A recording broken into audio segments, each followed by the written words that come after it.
सर्वप्रथम ग्रामदैवत हनुमंतरायाच्या चरणी नतमस्तक. या ठिकाणी जमलेले सर्व वाचक सूचक श्रोतेगण मंडळ यांच्या चरणावर नतमस्तक. आता काय झालेलं आहे, या ठिकाणी प्रत्यक्ष प्रभू रामचंद्राने बाण सोडला आणि त्यावेळेस त्या ठिकाणी या रावणाचा वध करावा असं त्या ठिकाणी विचार केला. जे रावणानं पाहिलं आणि पाठ देऊन त्या ठिकाणी पळालेले.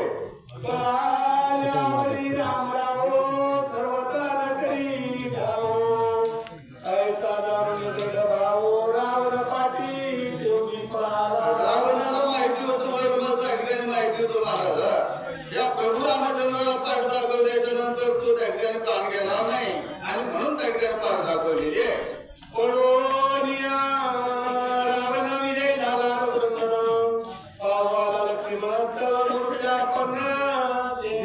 आता त्या ठिकाणी साहजिकच त्या ठिकाणी पाठ दाखवली, त्याच्यामुळे प्रभू रामचंद्राला विजय प्राप्त झाला. आणि त्यावेळेस त्या ठिकाणी लक्ष्मणाला पाहण्यासाठी आले आणि त्यावेळेस लक्ष्मण मूर्छित पडलेला आहे.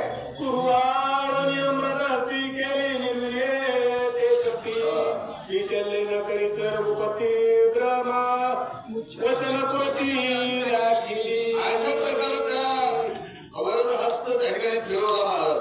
जेवढी मायासूर निर्मित होती तेवढी त्या ठिकाणी नाहीशी केली आणि जी वेदना त्या ठिकाणी शमवली आणि ब्रह्मदेवाचं वरदान आहे म्हणून त्या ठिकाणी रक्षित केलेलं आहे.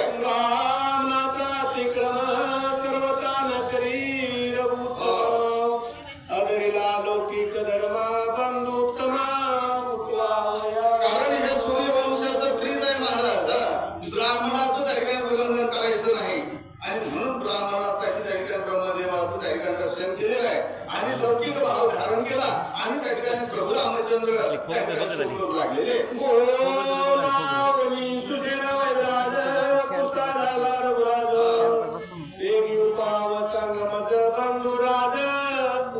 प्रभू रामचंद्राने सुषण वैद्याला त्या ठिकाणी बोलावून घेतलं आणि त्या सुषण वैद्याला सांगितलं की माझा भाऊ त्या ठिकाणी मूर्छित पडलेला आहे आणि त्याला सावध करण्यासाठी काय उपाय